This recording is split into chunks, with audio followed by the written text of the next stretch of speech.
close the sea. All righty, welcome back, and it's still the big issue on TV3Newday. We'll go into the issue about unemployment shortly, but I know Lerato would want to respond to the earlier, statements by our with guests. all the Bible quotations and all that, I just thought Mago and Nanaya would have been just consistent. They agree there's nothing wrong with building the National Cathedral, but we all agree that nothing untoward should go whilst they try to do it. But you see, you also need to understand, like Nanaya was saying, the cathedral, the worship places, they've said it, and I don't think they are hiding information per se, because when you go to their website, or the strategy is there, the vision is there, the membership is there, the donate sign is all there. They are raising funds. And if you find yourself in the NGO area, people hire consultants because they understand the terrain to help seed funds and all that. NGOs do those things. So if it's being approached from the non-profits, you don't pay them the non-profit, I mean, they've stated that this is I think the second or third time they're stating that Carrie Summers hasn't been paid anything. Who is stating? They said he's been paid less than a million. But in fact, on the floor of Parliament, we're told that there was an admission that some $6 million was paid to him. Bella, so now we have two numbers that don't tally. Taxpayers' money has gone into it. The secretariat, the leadership there, all of them, their pictures are on the website. They've committed to raising. I think they've done a couple of fundraising events and want to do more. How do we know how much has been raised? You can't go into another jurisdiction and just do things without recourse to the rules and regulations of that jurisdiction. So that brings into all that. But the fundamental, with all that Mago is saying, what Mago did is just like when you're going to write exam and you learn for grass and go and meet goats. That's what Mago did. Look, there are issues. There are social issues and all that, but let's decouple those things. If we want to get to the bottom of this, let's use the right institution. As Mago says that right, as Mago says down right now, even if God himself decides to intervene and tell us that this is what is being done, he shouldn't believe it. Because she's already made up her mind that something wrong is going on. And that is what I was drawing your attention to. Bella, anybody trying to defend that is where I was drawing your attention to. Can defend the devil on the day of judgment. I'm telling you. How? Anybody trying to Mago can defend the devil on the day of judgment. Please hold on. Mago. Defend this. Mago. Laura. Mago, the fact that the fact that you Mago, please read out Bible quotations and read out all the things you read out doesn't mean you are omnipresent and omnipotent. I have not said that. Doesn't mean that it's only God who does that. And whether you are a Muslim, you are a Christian, whatever you do, even those in the traditional setup, they still give recourse to the Almighty God. You get it? Nobody, as I said earlier, sitting here, I'm not a Christian. But we go, because of the way we live in this country, we go to churches sometimes to support. The National Chief Imam himself contributed to the building of the National Cathedral. You get it? I can't sit down and say, other Muslims have done that, because there's a donate sign on their website. But the fundamental thing is, the taxpayers' money is in there. It must be used and used well. The allegations coming up. Is it in chaos that we can get it solved? Definitely no. There is an MP who has information. Where should that information go? Because you see, you can't say you filed a motion, you've taken it to the appropriate quarters, then at every point in time, you're throwing something in to murky the waters. People form opinions. People make their judgments based on their states of mind. Is that what we want? So you say there's no criminality at all? When you do that, is that what you're saying? When you do that, that is what discourages well-meaning people who can do things well to come into public service and all that. These men of God and men of God you see there, these are people that you all revere. These are people that the board when of they trustees, say, you mean? yes, okay. When they speak, you as Christians, Nanaya mentioned that the Reverend Duncan Williams has a lot of churches across. I don't think he just got up doing bad things and got all those things done. You've mentioned about the Reverend. He would look when you read his letter. I mean, in principle, he agrees with the building of God. But when you find yourself in a team, definitely there will be clashes. People will disagree. He stepped down because he didn't do it. If there's someone else who is controlling it, the secretariat was set up by somebody. All those things come in. There's a vision for it. There's a way of doing it. There's a leader. People come with different things. Do we want to get this and get it rightly done? I don't think the answer is no. Do we have to go into the matters and make sure that what has to be done has to be done? Definitely. Because apart from taxpayers' money being in it, it's also there's also a national tag on it. So it brings everybody into it. So if you have board of trustees who have come out to say that halt the building of the cathedral, let's do an independent audit into it before we continue. Nobody has paid attention. These are the people who are close to the fire, and they've come out to tell you, we don't think that things are being done right. That they have measures in place to raise funds to do it. Yes, but they say halt the building. They are doing an independent investigation. The independent investigation is going. I haven't followed up. I don't think you as a media house has followed up. You get it? They haven't come out with anything. Now we have these allegations being held at them. They've come out with a response. How do we reconcile the two? That is why I say, who becomes the arbiter? But the moment you start, and let's get it right, the moment you start throwing the information there before the appropriate authority start dealing with the issue. Why is it that when an issue goes to court, we are cautioned not to discuss the issues? Because you might bring in biased opinions and all that. Look, everybody who is accused of something has the right to fair hearing. Okay. You've filed a motion. The secretariat is there. I don't think they've never been to Parliament to brief Parliament.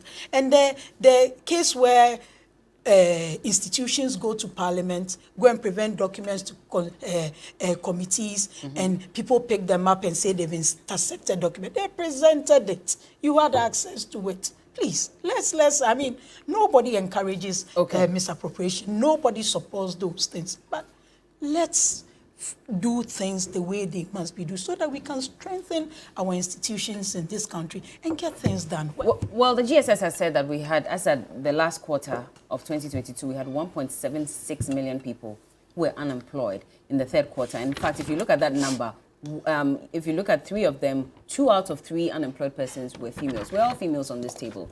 I mean, we do understand that when it comes to entrepreneurship, we're told that Ghana has one of the highest, female entrepreneur populations in or on the continent. Yet we're recording this high number of unemployment issues in the country at the moment.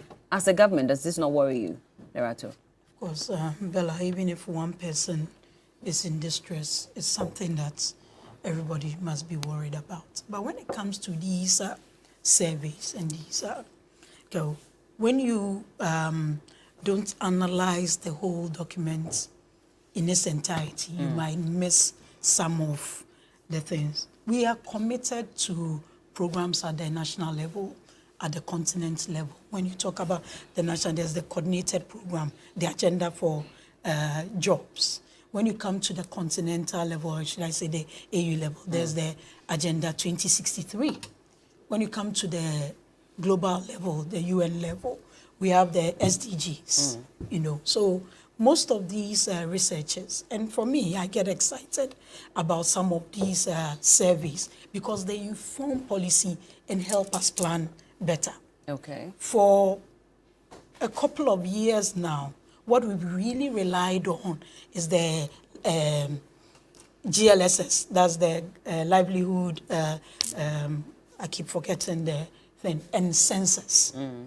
The GLSS is done, 5 years every 5 years. Sometimes it goes as far as 8 years, but on the average, it's every 5 years. Yeah. Census is every 10 years. So if you're doing maybe a 4-year planning, doing a 2-year planning, the information is not so accurate to plan properly. But when we have some of these surveys coming in, and because one of the SDGs is addressing most is the 8 that has to do with employment and all that, labor and all that, with the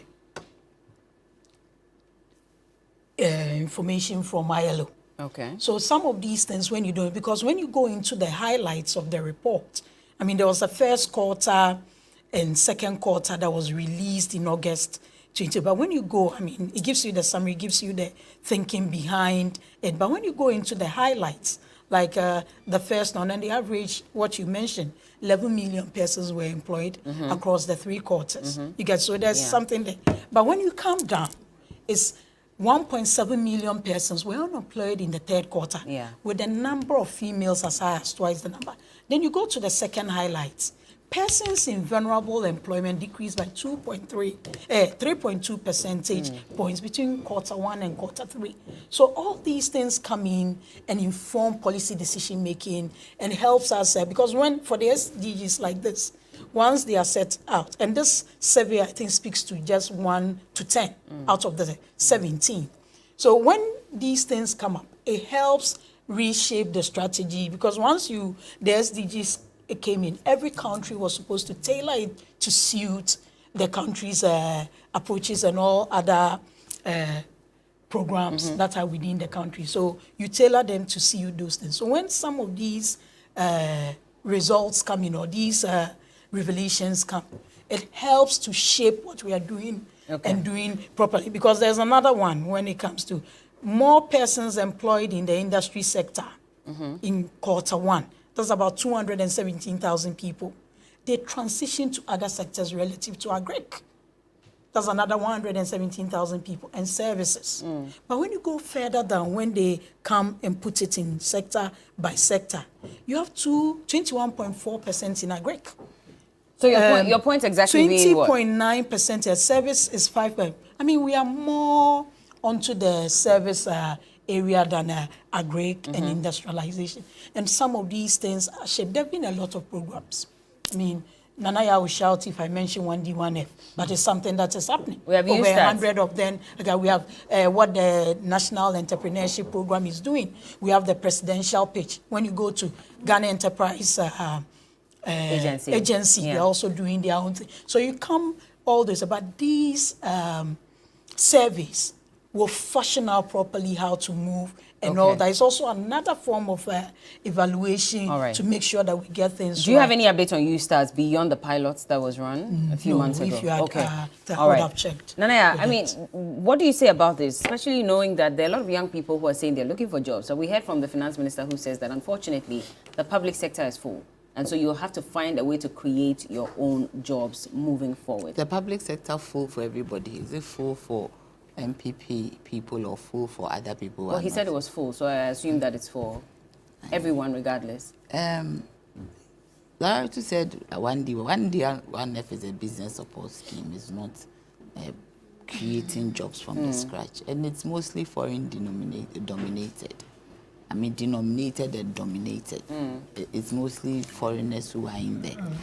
You see, the point is that we need... But these jobs have been created. Which jobs have been created? How many jobs? Because it's a business, it is a business support scheme, and once it's a business support scheme, most times the company, please, the companies still, I mean, already exist, and they give them some form of support.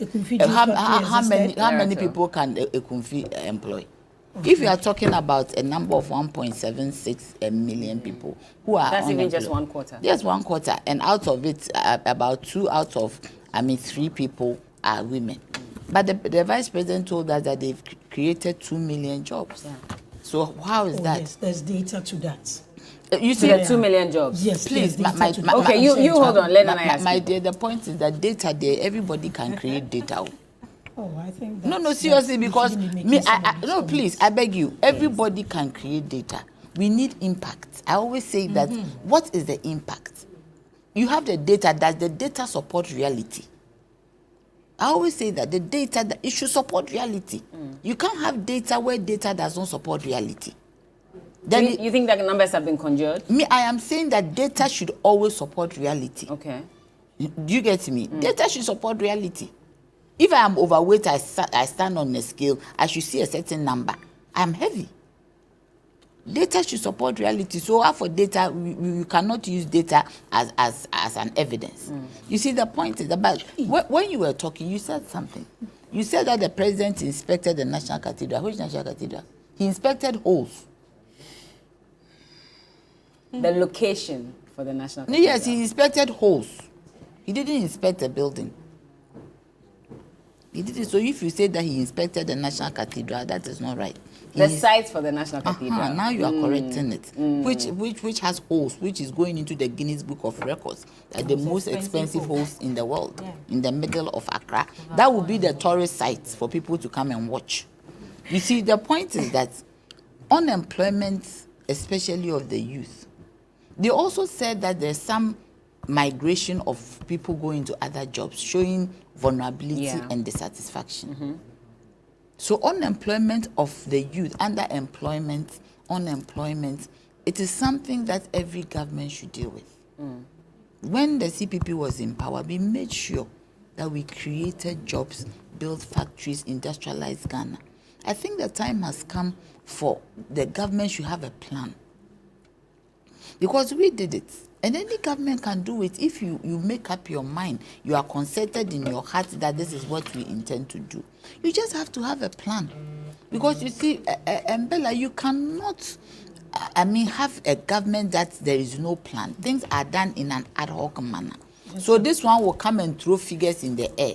We have created this. And every time you speak about 1D1, it's a confused juice. Because every day it is a confit juice. It's as if without a confit juice, there is no 1D1F. The moment you mention 1D1F, they say confit juice. So how many people has a confit juice employed? Do you get me? We should be able to deduct out of the data how many people has the 1D1F employed. Gainful employment. How many? Not nakobo. How many people? It is key that we know, and we need some evidence. Okay. Any group of people who have done any work on 1D1F, there are problems, and the government will not acknowledge that there are problems. We need to solve it. 1D1F is a good program. They copied it from the CPP, but because they don't know how to implement it, they have done it anyhow. Like the free SHS, they copied it from us. And they cannot implement it very well. Do you get me? And they won't ask for help. They will not ask for help. Because if the originators are there and you are struggling, what you have to do is that you beg us that, oh, please, show us the keys. Because the keys to the development of this nation is in the hands of the Convention People's Party. We have done it before. Mago, Bella. I remember there was a whole back and forth about who is going to create more jobs. 1 million jobs, I remember, ahead of the 2020 general elections. Former President Mahama was talking about 1 million jobs that will be created. The NPP came in and said, well, we created 2 million jobs. It was back and forth. As it stands now, if you look at the total number of people who were unemployed throughout the 3 quarters of 2022, we're told it's around 7.5 million of them, with a transition from informal employment to unemployment being 5 times higher than those who moved from formal employment into unemployment.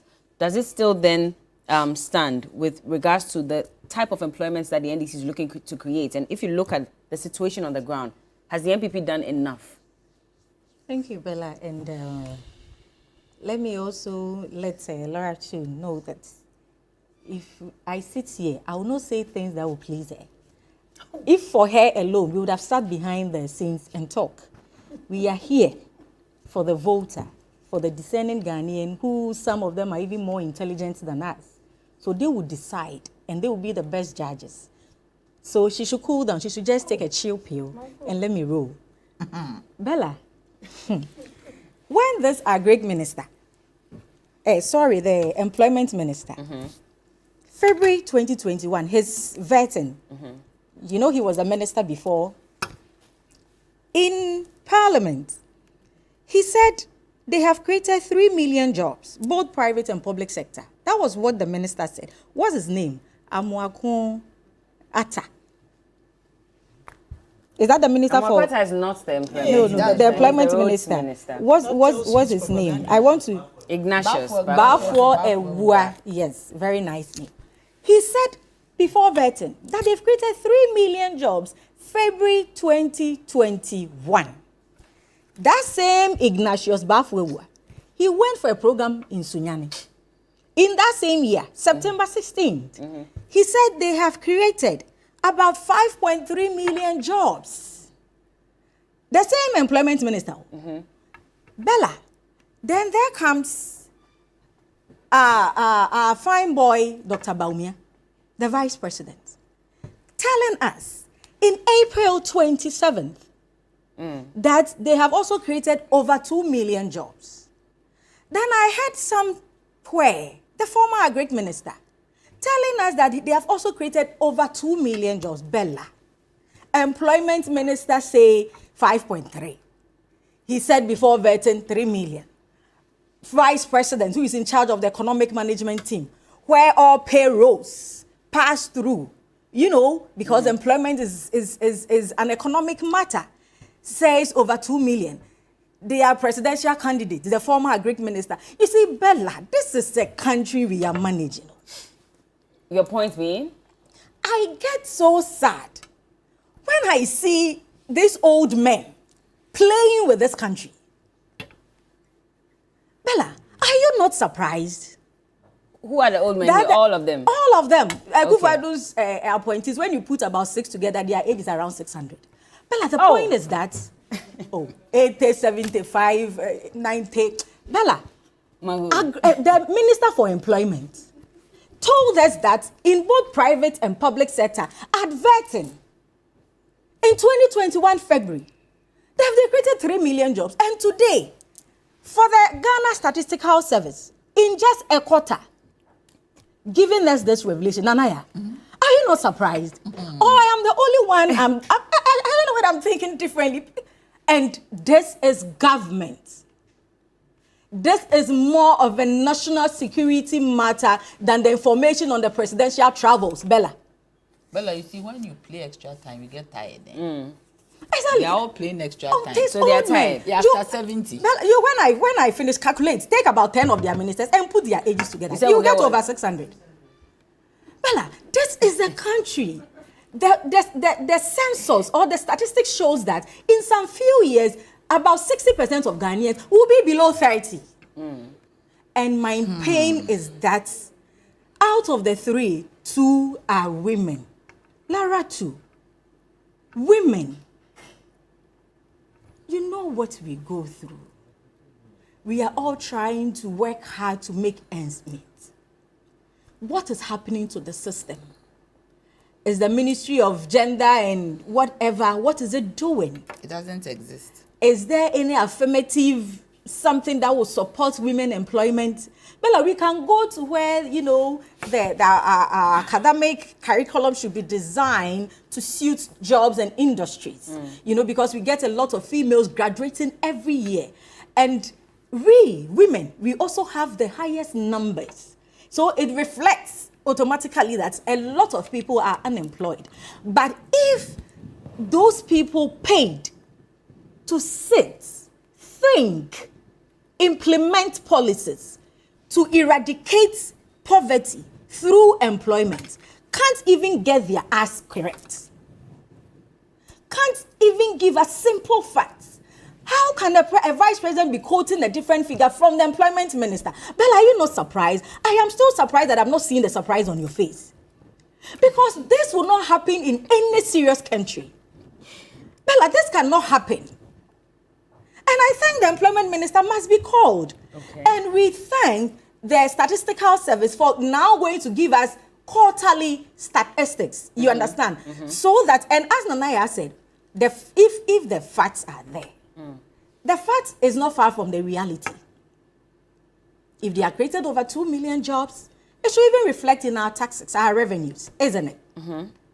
if they are created over 2 million jobs, we should see, because from the statistics also, each person has about 4 people depending on them. But the statement also says that there were some 11 million jobs as at the time that this was being conducted. So what about that? Why are we looking only from what the vice president is telling us, the over 2 million. Let's assume that since 2017, they only came to do employment. NDC did not employ anybody. Still, the facts are not correct. And my worry is that, Nana, the people we are paying with our taxes, they are sleeping on the job. The guys are sleeping on the job. And I get bewildered when somebody wakes up to defend this. If anybody wants to defend this, I am surprised. That is why I was telling my sister, she could convince God why he should not condemn the devil. Because these are realities. And we are living it. We are paying Momo every now and then. People are not having jobs. They cannot feed themselves. Parents are suffering. And you come and tell me you have given me this number of jobs, which the facts are not correct. And the vice president is still sitting down there. Well, what would you have him do? When your employment minister is saying something else, you are also on the other hand. And these people have the guts to tell us that they want to become president and rule us again. I don't know where they get their energy, especially Dr. Baumia. I don't know where he gets the inspiration from. He's about to announce his bid, by the way. He's declared his intent yesterday to a certain special group. I don't know where they get the gas from. It's either they are taking us for granted, or they have certain mindsets in their head, or they are living in a different Ghana, and we are living in the real Ghana. Okay. Bella, we have to go. Nothing under this administration is working. I'll let you respond to it. Nothing. This government is a government of galamsey, a government of gold mafia, whatever. A government of family and friends with breach, toxic, corruption, familiarity. That is why the finance minister can steal our money into Cathedral unless he was called to parliament before he told us. He stole the money. He has given an explanation about it. He was called. Okay. If the vice president, if the finance minister was not a cousin to the president who made the promise, who would have done that? Okay. Let me just let Loratu and Anaya respond to this. We have just I don't even know why Loratu talks, because the government has spokesperson. The government has information minister. But she's here representing She has spoken. She's one of their communications It is not doing anything. Thank you. Margot, you are here talking. You said a lot. But what you said, I mean, we're talking about employment, and you are going round. What simple solution have you been able to prefer to the problem that we are? You have a social contract with Ghanaians. Give them job. Bella, 30 seconds. There are social issues, there are developmental issues. Government is doing it. I mentioned some of the programs. I mean, Nanaya can decide to belittle 1D1F, but it's a bold industrialization. No economy. Is she belittling it all? She's just speaking to facts. No economy. And we started this, so we know what it is. No economy develops on just being mainly in the service sector. Okay. You can't keep consuming and doing that. Employment is an issue. 1.7 plus people are unemployed. 11 people are in employment. Some, even people in vulnerable employment has reduced by 3.2. You know what? When we come and sit here, let's prefer solutions. Let's educate people. All this propaganda, you can go and do it on the campaign. All right, thank you so much. Thank you. Nana, I would have wished for you to speak, but time is up. We have to go, unfortunately. Bella, there's nothing for me to say. Okay. Oh, you don't have anything to say? Like what? Okay. Because she doesn't want to appreciate data. But what is data? I mean, what is what is a budget? Isn't a budget a plan? Thank you so much. Thank you. I wanted to give that chance to Nanaya to speak. It looks like both of you are crowding her. If you say government has no plan, please. I have to go. My time is up. I have to go. I have to go. Apart from the medium term. Okay, well, it's time to go. Maybe at this point, I'm sorry, Nanaya. Loratu Musa is a member of the NPP communications team. Nanaya Chimpim Jantwa is the general secretary for the CPP, and Margaret Ante is a member of the NDC's communications team. We'll be back with more. Constituency Watch is happening, and today we have a Utu Senya constituency, and so look forward to that conversation. We'll be right back.